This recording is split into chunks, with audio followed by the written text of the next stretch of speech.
12th public exam இப்போ result வெளிவந்திருக்குது. இப்போது நமது கல்வி அமைச்சர் அன்பில் மகேஷ் அவர்கள் சில முக்கியமான அறிவிப்புகளை வெளியிட்டிருக்காங்க.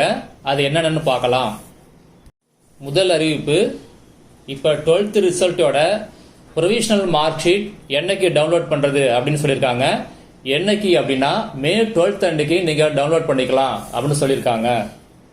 அடுத்த அறிவிப்பு, ரீவேல்யூஷனுக்கு அப்ளை பண்ணுறவங்க ஆன்சர் ஷீட் காப்பி வாங்கணும்.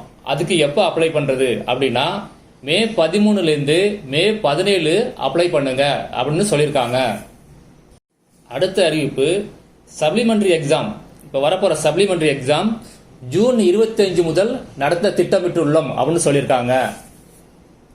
சப்ளிமெண்டரி எக்ஸாமுடைய டைம் டேபிள் மே 9th அன்னைக்கு ரிலீஸ் பண்ணுறதா சொல்லியிருக்காங்க. அதாவது மே 9th நாளைக்கு ரிலீஸ் பண்ணுறதா சொல்லியிருக்காங்க. சப்ளிமெண்டரி எக்ஸாமுக்கு அப்ளை டேட் என்ன சொல்லியிருக்காங்க அப்படின்னா மே 13லேருந்து மே 31க்குள்ள அப்ளை பண்ண சொல்லியிருக்காங்க. அடுத்த வீடியோவில் மற்ற அப்டேட் எல்லாம் டீட்டெயிலாக சொல்கிறேன்.